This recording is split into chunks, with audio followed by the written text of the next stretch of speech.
السلام عليكم الاخوان والاخوات. فيديو جديد، فيديو غيكون فيه واحد التصحيح. صحوا لي بعض الاخوان في التعاليق، وهادشي كيبين على انه كاين ناس متابعين التعاليق ومركزين، برافو عليكم. كنت قلت سابقا بانه زياره رئيس الاف بي اي للمغرب، ولكن ماشي رئيس الاف بي اي ولكن رئيس للسي اي. ممكن في الاف بي اي عندهم مهمات داخل الوطن، اما السي اي عندهم مهمات دوليه واكبر واشمل. المهم في هذا الفيديو الصحفي الاستقصائي تكلم وحلل هذه الزيارات المتتاليه. شفنا الاف بي اي فيما سبق، راه كان في شهر 2 فبراير، وكان رئيس القوات يعني رئيس الاركان القوات الامريكيه جاء في مارس، ودابا رئيس السي اي اللي جاء المغرب. هاد الباك هادو كاملين مسؤولين رفيعي المستوى. كيقول هذا المحلل بانه في الجزائر ما كانش شي مسؤول رفيع المستوى امريكي، فقط غير مستشارين وما الى ذلك. ولكن في المغرب كاين شيء يحضر، شيء كبير جدا كيحضروا امريكا مع المغرب. ممكن يكون ضغط على الجزائر لانها كتبغي تقرب من روسيا. كما قلنا كاين صراع اجنحه داخل الجزائر، بانه كاين صراع فرنسي وصراع روسي، جناح باغي فرنسا وجناح باغي روسيا، وهذا الشيء غيبان في الانتخابات. ممكن امريكا كتضغط، هادشي اللي قال المحلل ديالنا. شوفوا الفيديو كاملا، وفي الاخر الفيديو انا نزيد واحد النقطه ربما غفل عليها هاد المحلل الصحفي، نقولوها في اخر الفيديو. نقطه مهمه جدا. بطبيعه الحال الا كنتي اول مره دعمنا بلايك، ولا كنتي مازال ما اشتركتيش في القناه اش كتسنى اشترك ونتلاقاو نقول هاد النقطه الجزئيه، ولكن هي واعره صراحه. نتلاقاو في اخر الفيديو.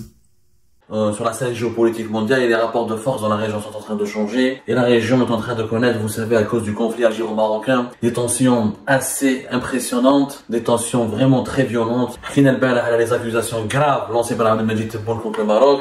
Lors de son interview accordée le 6 avril dernier à Al Jazeera, où il accuse le Maroc, officiellement il accuse le Maroc, et pour la première fois, le chef d'État, un président algérien accuse le Maroc d'avoir assassiné deux diplomates algériens. Ça, c'était une accusation gravissime et inédite dans les relations algéro-marocaines. Aujourd'hui, le 8 avril 2023, il y a eu un événement encore majeur. Le directeur général de la CIA, je dis bien le directeur général de la CIA, William Burns, l'agence de renseignement américaine la plus importante, la CIA a rendu visite le 7 avril au Maroc. Il s'est rendu à Rabat pour rencontrer et travailler avec l'actuel patron du renseignement intérieur marocain, le directeur général de la surveillance du territoire, Abdelatif Hammouchi. Abdelatif Hammouchi, qui est le flic du Maroc. On l'appelle le flic du Maroc parce qu'il dirige à la fois la police marocaine, la DGSN, mais aussi la direction générale de la surveillance du territoire, qui est l'équivalent en Algérie de la DGSI, la Direction Générale de la Sécurité Intérieure, qui est le renseignement intérieur. C'est parmi les hommes les plus puissants du système et du régime marocain. Hammouchi, donc, qui a rencontré William Burns, le chef de la CIA qui s'est rendu en Algérie, au Maroc, dans un contexte qui n'est pas innocent, qui n'est pas vraiment fortuit. Et cette visite de William Burns au Maroc, elle s'inscrit dans un contexte, dans un processus où les États-Unis d'Amérique clairement sont en train d'avantager le Maroc au Maghreb au détriment de l'Algérie. On sent qu'il y a un pari américain sur le Maroc pour une raison qui est simple. Je vous rappelle que déjà le 21 février 2023, il y a eu le directeur du FBI, Christopher Wray, qui était venu à Rabat. Ensuite, il y a eu début mars plutôt, le 5 et le 6 mars 2023, la première fois dans l'histoire du Maroc et du Maghreb, et même peut-être même de l'Afrique du Nord, le chef d'état-major de toutes les forces américaines, il y a le chef d'état-major de toutes les armées américaines, le général d'armée Mark Milley, s'est rendu au Maroc pour une rencontre officielle avec le patron de l'armée marocaine et pour des réunions de travail avec les responsables de l'armée marocaine. Il y a en 3 mois, février, mars, avril, même pas 2 mois et quelques, les États-Unis d'Amérique ont affiché une forte présence sécuritaire et militaire aux côtés du Maroc. La coopération militaire et sécuritaire du Maroc avec les États-Unis a pris une dimension importante. Franchement, en 3 mois, patron du FBI en février, fin février, 21 février, patron de toutes les armées, c'est le chef d'état-major de toutes les armées. Alors qu'auparavant, il y avait l'Africom, il y avait le patron de l'armée de l'air, de l'armée de terre, mais là c'est tout le général, c'est le général d'armée Mark Milley, c'est le chef d'état-major de toutes les armées des États-Unis d'Amérique. C'était la première fois qu'un tel haut responsable américain arrive sur le territoire, arrive sur le sol marocain. Nous en avions d'ailleurs parlé dans une émission qu'on a consacrée à ce sujet-là. C'était le caractère inédit, la dimension dimension inédite de cette visite.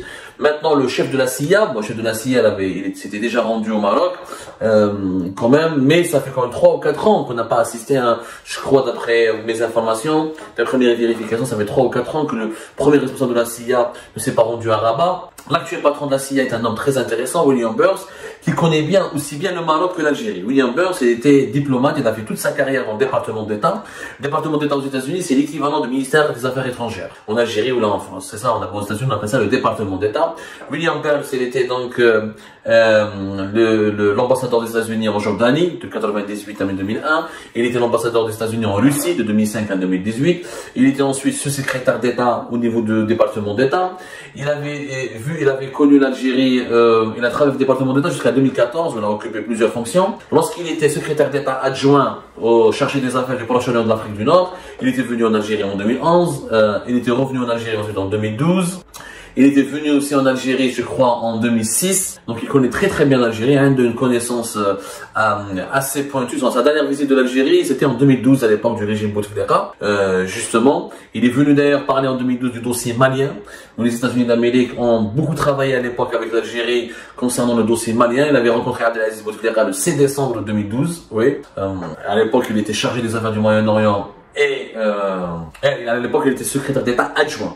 Il n'était pas, en 2012, il n'était pas chargé des affaires du Moyen-Orient. Secrétaire d'État adjoint, c'est comme le vice-ministre, voilà, vice-ministre des Affaires étrangères. Donc, il a une très bonne connaissance de l'Algérie, mais les rapports entre l'Algérie et les États-Unis d'Amérique, ils sont pas mauvais. On a vu, depuis l'arrivée en février 2022 de l'actuelle ambassadrice des États-Unis d'Amérique, Elisabeth Aubin, ça se passe vraiment bien. Franchement, ça se passe vraiment bien. C'est-à-dire, elle a une énorme influence à Alger. Elle a beaucoup de... Elisabeth Aubin, on a parlé de son rôle de lobbyiste, son influence, ses rencontres avec Shangri-La, avec Tebboune, avec le Premier ministre, avec l'ex-ministre des Affaires étrangères, la Mamla. Elle avait vraiment fait un travail très important. Il y a eu des responsables américains qui sont venus récemment en Algérie, mais on n'a pas eu des responsables de premier plan. La vérité, on n'a pas eu Mark Milley, on n'a pas eu le chef de la CIA, on n'a pas eu le chef du FBI. Pour être très clair, on a eu des secrétaires d'État, on a eu des sous-secrétaires d'État, pardonnez-moi, on vérifie ensemble. Il y a eu vraiment des responsables de moindre envergure. Il y a eu la sous-secrétaire d'État Yankins, il y avait en 2022, en décembre 2022, il y avait déjà un autre responsable américain qui a rencontré d'ailleurs Saïd Shengreha. C'était le haut responsable américain le plus important qui a visité Alger peut-être durant ces 2 dernières années. C'était le coordinateur du Conseil de sécurité nationale pour le Moyen-Orient et l'Afrique du Nord, Brett McGurk. Nous en avons d'ailleurs parlé, il a rencontré Shengreha, il a rencontré Tebboune, nous avons déjà parlé à l'époque de toutes les pressions américaines exercées sur l'Algérie pour qu'elle prenne ses distances vis-à-vis de la Russie de Vladimir Poutine. Et les États-Unis d'Amérique, leur objectif numéro 1 était d'empêcher la Russie de Vladimir Poutine d'utiliser l'Algérie comme plaque tournante pour son expansionnisme en Afrique et en Afrique du Nord. Et les États-Unis d'Amérique ont lancé des mises en garde à la fois très sévères, mais aussi ils ont fait une certaine diplomatie douce. Ils ont fait preuve d'une certaine diplomatie douce à l'égard des États-Unis d'Amérique. D'ailleurs, il y a des efforts. Actuellement, les États-Unis d'Amérique facilitent l'octroi des visas pour les Algériens. Le projet de la ligne Alger-New York est en train d'être accéléré et devrait voir le jour d'ici juillet 2023, où le premier avion d'Air Algérie pourrait enfin décoller d'Alger pour atterrir à l'aéroport de New York vers juillet 2023. Le projet est en cours et devrait normalement, les États-Unis d'Amérique, l'administration américaine fait tout pour que ce projet voit le jour en juillet 2023, ce qui va coïncider avec l'indépendance de l'Algérie. Le 4 juillet, c'est l'indépendance des États-Unis d'Amérique. Le 5 juillet, c'est l'indépendance de l'Algérie. Donc, le mois de juillet est assez symbolique pour les deux pays. Qui aussi peut-être, je corrigerai, peut-être, je crois, je dois corriger, parce que le dernier responsable américain de très haut rang qui a visité Alger, c'était le chef du Pentagone. À l'époque de l'administration de Donald Trump, le chef du Pentagone, c'était Mark Esper. Mark Esper qui est venu à Alger, c'était en pleine campagne plein pandémie de la Covid-19. Rappelez-vous, il avait d'ailleurs été accueilli par Tebboune en présence des plusieurs hauts gradés de l'armée algérienne. Et on se souvient à l'époque, Algérie Part avait révélé que Mark Esper avait exigé à Tebboune que l'armée, que les représentants de l'armée soient présents, qu'il ait directement accès à Saïd Shengreha et aux autres responsables de l'armée algérienne. Ils voulaient avoir des discussions directes avec l'armée algérienne. Ils ont parlé d'ailleurs des relations avec Israël, du Maroc, de l'actualité, des enjeux de la région, etc. Donc, d'ailleurs, c'était à l'époque, il y avait un correspondant du New York Times qui est venu et qui avait fait un reportage accablant sur le régime de Tebboune, sur le système Tebboune, et Tebboune l'avait rencontré, et Tebboune avait d'ailleurs dit des propos assez injurieux contre le Hirak. Ensuite, Tebboune avait été obligé, rappelez-vous à l'époque, de se rattraper en accordant une interview à l'Opinion, un journal quotidien français avec lequel il a fait une sorte d'interview par visioconférence qui a été diffusée pour un petit peu rattraper, rectifier les propos qualifiés d'injurieux et très violents à l'encontre du Hirak, qui avait été prononcé à l'encontre du Hirak à ce moment-là, vers octobre-novembre 2020. Donc on sent franchement un pari américain, oui, sur le Maroc, on le sent. On le sent et ça va déséquilibrer encore une fois les rapports de l'Algérie et le Maroc dans la région. Et cette intensité, les activités politiques, sécuritaires et militaires très intenses des États-Unis d'Amérique au Maroc interviennent dans deux contextes, je pense pour deux raisons principales. La première raison, c'est qu'Abdelmajid Tebboune veut absolument partir à Moscou. Et regardez, à chaque fois que le régime algérien, le Tebboune, à chaque fois que l'Algérie parle de la visite de Tebboune à Moscou, les États-Unis d'Amérique envoient un responsable au Maroc. Un haut responsable.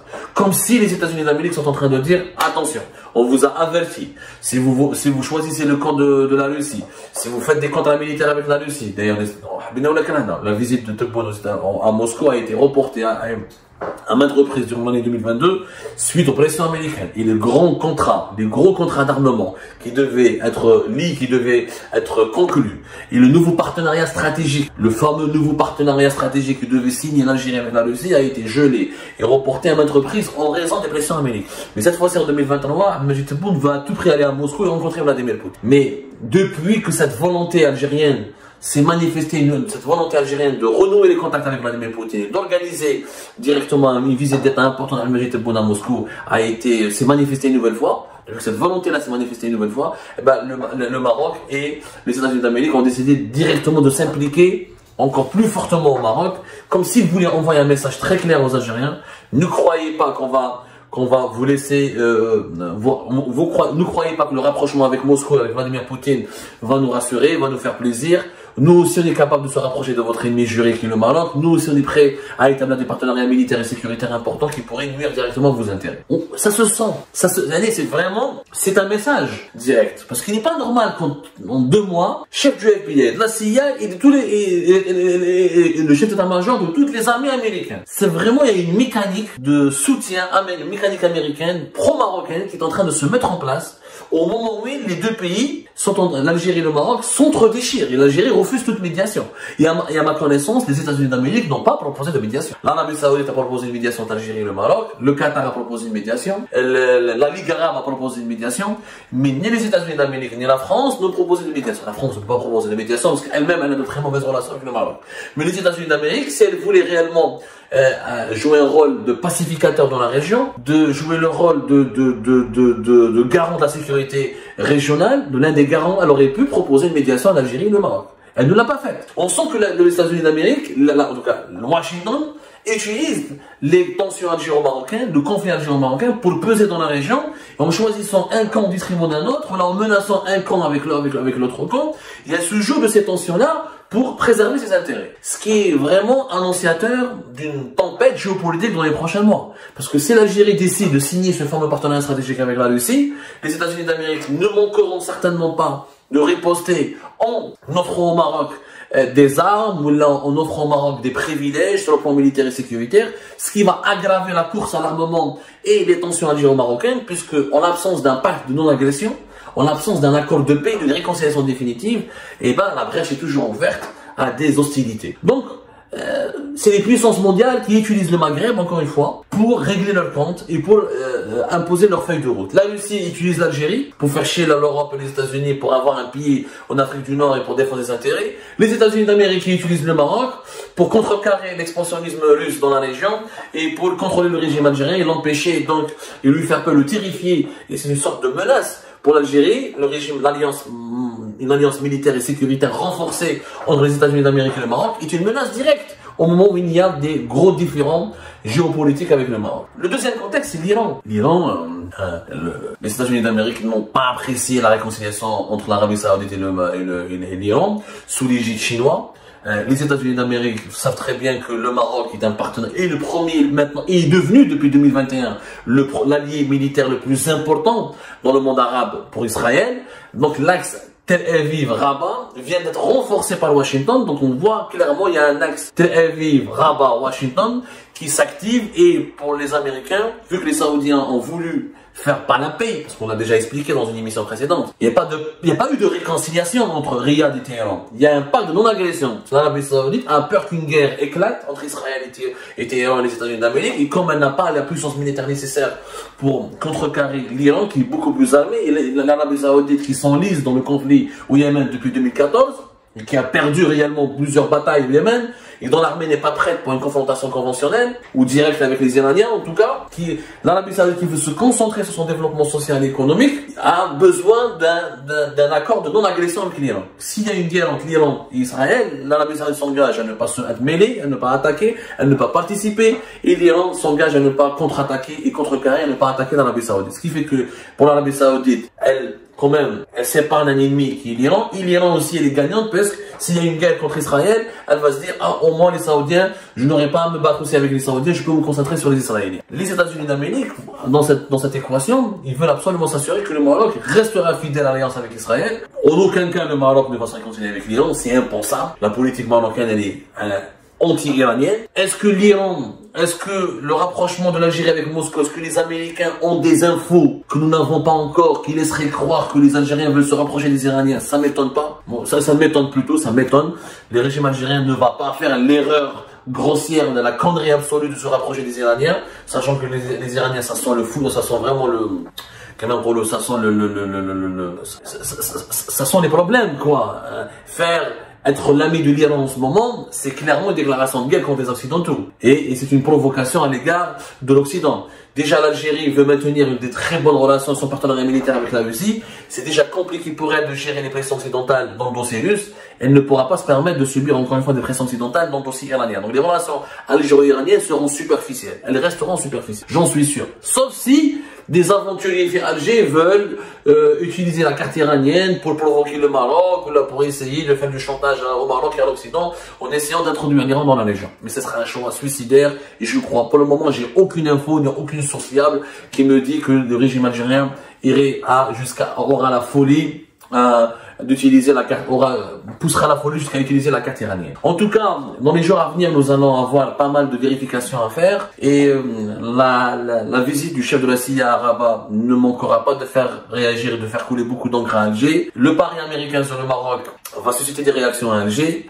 Est-ce que le régime algérien n'a pas intérêt, encore une fois, à reprendre contact avec la Maison Blanche pour maintenir l'équilibre entre les États-Unis et la Russie dans la région? Est-ce que le régime algérien n'a pas intérêt à se rapprocher de l'administration Joe Biden, de renouer contact, d'améliorer les relations algéro-américaines? Je pense que oui, c'est une nécessité absolue. La paix est une question d'équilibre. C'est lorsqu'il y a des équilibres de force qu'on peut faire des réconciliations, qu'on peut avoir de bons rapports. Quand il y a un pays qui est plus avantagé par les puissances mondiales qu'un autre, les équilibres de force sont rompus. Lorsque les équilibres de force sont rompus, c'est là où les tensions éclatent, c'est là où la méfiance, quand elle apparaît, elle engendre la crainte, et la crainte, elle engendre la tension et la violence, on peut engendrer des guerres, des affrontements, ce qui n'est pas du tout bon pour l'avenir du Maghreb et surtout pour le peuple algérien et marocain qui se retrouve pris en otage par des équations géopolitiques maintenant qui les dépassent de loin. Le conflit algéro-marocain qui était auparavant localisé autour du dossier Sahara occidental, est devenu aujourd'hui international et mondial, puisqu'il y a la dimension, il y a le rapport avec la Russie, le côté de la guerre avec l'Ukraine, il y a le rapport avec Israël, avec l'Iran et l'Occident qui se sont greffés à ce conflit algéro-marocain et qui risquent malheureusement de lui donner ils l'ont déjà donné une dimension internationale, mais qui risque de basculer les deux pays dans un cycle interminable de mauvaises relations qui pourraient bien aboutir à ce qu'on craint, au pire, au cauchemar, une guerre. كما شفتوا الاخوان، الجزئيه اللي بغيت نضيف اللي ما قالهاش هذا الصحفي، وهو ان السفير ديال امريكا في المغرب هو داك اللي اصله هندي ونشيط تبارك الله، هو اصلا مستشار الامن القومي اللي كان عند اوباما وكان عند بزاف الرؤساء، يعني كيتكلف بالسياسات الامنيه في الشرق الاوسط وفي دول اخرى. علاش بالضبط هذا السفير اللي عنده علاقات وعنده خبره امنيه هو اللي كاين في المغرب؟ هذه نقطه. النقطه الثانيه، واش ممكن انه كما قال المحلل ان هاد الدول العظمى، وانه كنشوفوا انه كاين واحد المخاض عالمي، وهذا المخاض عالمي كيتسنى واحد الولاده لشي حاجه جديده، كنشوفوا الصين شنو دارت مع فرنسا، كنشوفوا السعوديه مع ايران، يعني كاين بزاف الامور. واش المغرب والجزائر دايرين بالهم على هاد الحسابات هادو، او ربما هما فقط غير بحال قلتي غير هما غير ارضيه كيلعبوا عليهم الدول الكبرى. المغرب باش نقول المغرب حافظ على التوازنات ديالو، هو مع امريكا وفي نفس الوقت مع روسيا في التعاملات ديالو. يعني المغرب شاد واحد التوازن قوي جدا، هادشي يعرف. ولكن الخوف في هذه الجزائر غيجيبوا الربحه ما فيهاش شك، ما فيهاش شك. وهاد الامور مازال غادي تبان في مستقبل الامور. عطيني شنو بان لك نتايا التحليل ديالك، بغيت الراي ديالك، واش عندك شي عمق في التحليل ممكن انك تضيفوا لينا او ممكن نصحوا به المعلومات ديالنا. بطبيعه الحال شكرا للناس اللي كيديروا لايك قبل الفيديو، والناس نزيدوا عليهم الناس اللي كيكتبوا تعليق. بارك الله فيكم.